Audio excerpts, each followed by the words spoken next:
Pernahkah kamu berada dalam situasi membingungkan seperti ini? Di awal perkenalan, orang ini terasa begitu sempurna.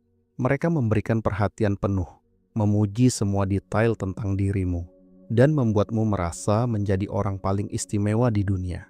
Rasanya terlalu indah untuk menjadi sebuah kenyataan. Namun perlahan, sikap itu berubah drastis tanpa peringatan. Kritikan-kritikan kecil mereka mulai muncul. Mereka mulai membandingkanmu dengan orang lain. Atau yang paling menyakitkan, mereka mendiamkanmu berhari-hari hanya karena kesalahan sepele. Kamu mulai mengecek ponselmu berulang kali. Bertanya-tanya apakah ada yang salah dengan kalimat yang kamu ucapkan. Kamu mulai meragukan ingatanmu sendiri karena mereka menyangkal hal-hal yang jelas-jelas terjadi. Kamu lelah karena harus terus-menerus menjaga perasaan mereka agar tidak marah. Sementara perasaanmu sendiri tidak pernah dianggap ada.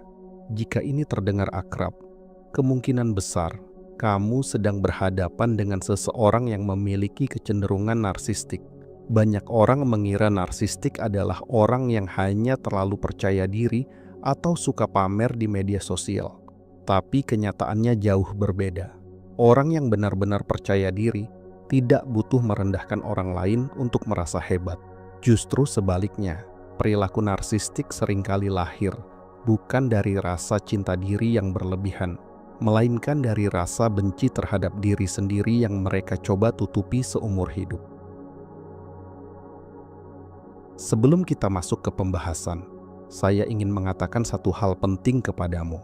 Jika kamu merasa lelah, bingung, atau bahkan merasa gila karena menghadapi orang seperti ini, pahamilah bahwa responmu itu sesangatlah wajar. Otak manusia dirancang untuk mencari pola dan konsistensi dalam hubungan sosial. Ketika seseorang bersikap sangat manis di satu hari dan sangat dingin di hari berikutnya, otakmu akan mengalami stres yang nyata. Kamu tidak sedang berlebihan dan kamu juga tidak terlalu sensitif. Tubuhmu hanya sedang bereaksi terhadap ketidakstabilan emosional yang diciptakan oleh orang tersebut. Di budaya kita sering diajarkan untuk mengalah demi kebaikan atau menjaga harmoni. Kita sering diminta memaklumi perilaku buruk seseorang hanya karena mereka lebih tua, mereka pasangan kita, atau karena mereka punya jabatan. Hal ini sering membuat korban perilaku narsistik merasa bersalah. Kamu mungkin berpikir, mungkin aku yang kurang sabar, atau mungkin aku memang salah ngomong. Mari kita luruskan di sini. Kebingungan yang kamu rasakan adalah tanda bahwa ada sesuatu yang tidak beres dalam interaksi tersebut. Perasaan lelahmu adalah sinyal valid bahwa batasan dirimu sedang dilanggar. Kamu tidak sendirian dalam perasaan ini, dan yang lebih penting, kamu tidaklah salah. Sekarang, mari kita bedah apa yang sebenarnya terjadi di dalam otak dan psikologis mereka secara logis. Mengapa mereka berperilaku seperti itu? Dalam psikologi, perilaku ini sering dikaitkan dengan istilah narcissistic personality disorder atau setidaknya kecenderungan narsistik yang kuat. Namun, mari kita kesampingkan label diagnosa sejenak dan melihat mekanismenya. Inti dari masalah narsistik adalah ketidakmampuan untuk mengatur harga diri atau self-esteem secara internal. Orang yang sehat secara emosional bisa merasa tenang dan berharga, meskipun tidak ada orang yang memujinya hari ini, karena mereka tahu siapa diri mereka. Tapi sebaliknya, seorang narsistik tidak memiliki mekanisme internal ini. Harga diri mereka sepenuhnya bergantung pada input dari luar. Mereka membutuhkan apa yang disebut narcissistic supply atau supply narsistik. Ini bisa berupa pujian, kekaguman, rasa takut dari orang lain, atau sekedar perhatian. Tanpa supply ini, mereka akan merasa kosong dan tidak berharga. Ada dua teori utama tentang bagaimana hal ini terbentuk, dan keduanya biasanya berakar dari pola asuh masa kecil. Teori pertama adalah The Golden Child Scenario. Anak yang selalu dipuji berlebihan atas prestasinya, bukan atas karakternya. Mereka diajarkan bahwa mereka hanya berharga jika mereka menang atau terlihat sempurna. Mereka tidak pernah belajar untuk menerima kegagalan sebagai hal yang manusiawi. Dan teori kedua adalah the neglected scenario. Anak yang diabaikan secara emosional. Untuk bertahan hidup dan mendapatkan perhatian orang tua, mereka harus menciptakan citra diri yang hebat atau bermasalah. Mereka belajar bahwa menjadi diri sendiri yang biasa-biasa saja berarti tidak akan dilihat. Akibatnya, mereka mengembangkan dua lapisan diri. Lapisan dalam adalah true self atau diri asli mereka yang sebenarnya sangat rapuh, penuh rasa malu, dan merasa kecil. Mereka sangat takut menghadapi bagian ini. Untuk melindungi diri asli yang rapuh itu, mereka membangun lapisan luar yang disebut false self atau diri palsu. Inilah sosok yang kamu lihat sehari-hari, karismatik, dominan, selalu benar, dan tampak tak terkalahkan. Ketika kamu mengkritik seorang narsistik, kamu tidak sedang menyerang argumen mereka. Karena bagi mereka, kritikanmu adalah ancaman yang menusuk langsung ke true self mereka yang rapuh. Inilah sebabnya respon mereka seringkali tidak logis atau meledak-ledak. Terjadi fenomena yang disebut narcissistic injury. Otak mereka menerjemahkan kritik kecil sebagai ancaman hidup dan mati. Untuk menangkis rasa sakit dan rasa bersalah itu, mereka tidak selalu menyerang secara terang-terangan. Seringkali, yang digunakan justru mekanisme pertahanan diri yang lebih halus, namun jauh lebih merusak. Salah satunya adalah gaslighting, sebuah cara memutarbalikkan fakta agar kamu yang meragukan realitasmu, sehingga mereka tidak perlu mengakui kesalahan. Mekanisme lain yang sering berjalan berdampingan adalah projection. Mereka menuduhmu melakukan hal yang sebenarnya mereka lakukan. Misalnya, mereka yang berselingkuh, tapi mereka yang menuduhmu genit pada orang lain. Dengan cara ini, rasa bersalah tidak pernah benar-benar dihadapi, hanya dipantulkan keluar, lalu disematkan padamu. Ini bukan strategi cerdas yang mereka rencanakan dengan jahat setiap saat. Ini seringkali adalah respon otomatis otak mereka untuk menghindari rasa malu yang tak tertahankan.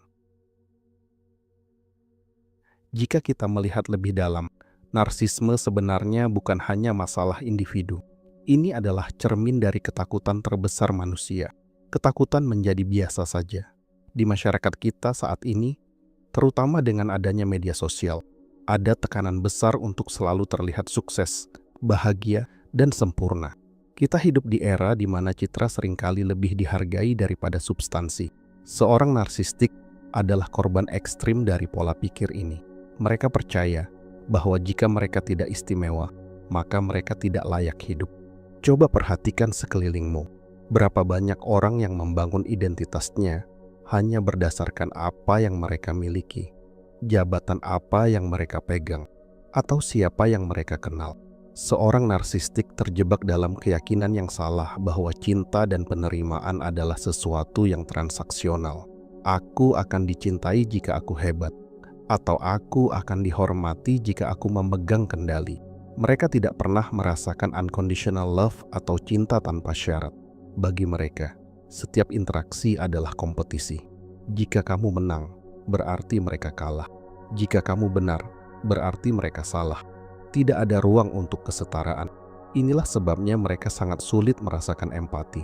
Bayangkan seseorang yang sedang tenggelam di lautan dan berjuang untuk bernapas. Jika kamu meminta orang yang sedang tenggelam itu untuk memikirkan perasaanmu, mereka tidak akan bisa, karena mereka hanya akan sibuk berjuang agar kepala mereka tetap berada di atas air. Seorang narsistik secara psikologis selalu merasa sedang tenggelam. Upaya mereka yang suka merendahkanmu, mengontrolmu, atau memanipulasimu adalah cara panik mereka untuk tetap mengapung.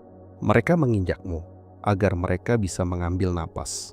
Memahami hal ini mengubah cara pandang kita. Kita tidak lagi melihat mereka sebagai monster yang kuat dan menakutkan. Kita melihat mereka sebagai individu yang pertumbuhannya terhambat.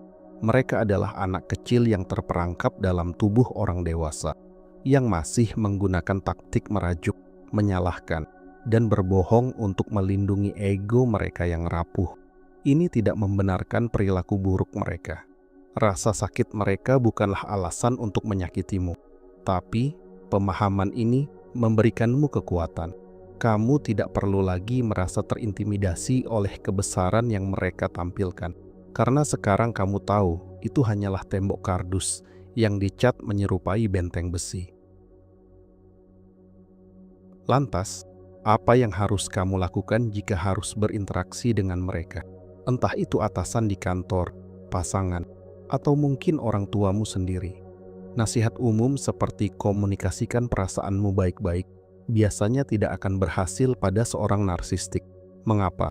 Karena seperti yang kita bahas tadi, mereka tidak punya kapasitas untuk menampung kritik atau perasaanmu. Berikut adalah langkah-langkah praktis dan spesifik yang bisa kamu terapkan mulai hari ini. Pertama adalah berhenti menjelaskan diri. Ada akronim dalam psikologi yaitu JAADI. Justify, argue, defend, explain. Saat narsistik menyerang atau menyalahkanmu, insting pertamamu pasti ingin membela diri dan menjelaskan fakta sebenarnya. Namun jangan lakukan itu. Semakin kamu menjelaskan, semakin banyak bahan yang kamu berikan pada mereka untuk memutarbalikkan kata-kata. Jika mereka menuduhmu, jawablah dengan singkat dan datar. Itu pandanganmu, atau aku tidak melihatnya seperti itu. Lalu hentikan pembicaraan. Jangan mencoba memenangkan debat, karena bagi mereka, kalah debat berarti kematian ego. Kedua adalah metode batu karang. Jadilah membosankan. Narsistik butuh drama dan reaksi emosional darimu sebagai suplai energi mereka. Jika mereka marah, kamu menangis atau ikut marah, mereka puas. Jadilah seperti batu karang, tidak responsif secara emosional. Jawab seperlunya. Ya, tidak. Oke, bicarakan hanya hal-hal faktual seperti cuaca, pekerjaan teknis, atau jadwal. Jangan bagikan mimpi, ketakutan, atau perasaan bahagiamu pada mereka. Karena hal-hal itu bisa digunakan sebagai senjata untuk menyakitimu di kemudian hari.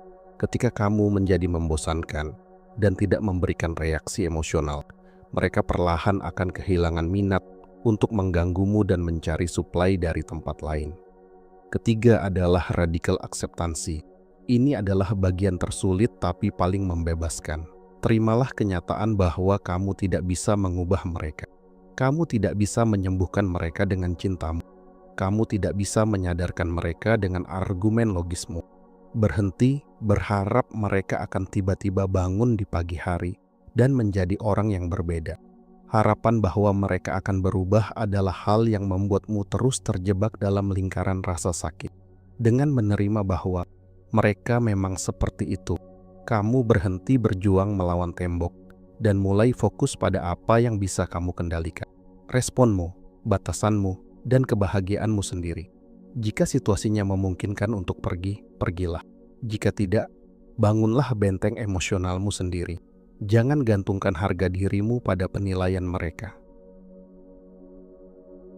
Menyadari bahwa orang yang kita sayangi atau kita hormati ternyata memiliki sifat ini memang menyakitkan. Ada proses berduka di sana. Berduka atas hubungan yang kita harapkan bisa terjadi, tapi nyatanya tidak mungkin. Namun, pengalaman ini juga membawa sebuah pelajaran penting tentang dirimu sendiri. Mungkin selama ini kamu diajarkan bahwa nilai dirimu bergantung pada seberapa berguna kamu bagi orang lain. Mungkin kamu terbiasa menempatkan kebutuhan orang lain di atas kebutuhanmu sendiri. Interaksi dengan seorang narsistik, seberat apapun itu, memaksamu untuk akhirnya melihat ke dalam dan bertanya, di mana batasanku? Dan siapa aku tanpa validasi orang lain? Kamu tidak perlu menjadi sempurna untuk berhak dicintai. Kamu tidak perlu terus-menerus berprestasi atau berperilaku baik agar layak dihargai. Keberadaanmu saja sudah cukup. Biarkan mereka dengan pertunjukan mereka. Kamu tidak perlu membeli tiketnya lagi. Kamu bisa memilih untuk turun dari panggung drama itu dan menjalani hidupmu sendiri yang nyata, tenang, dan otentik.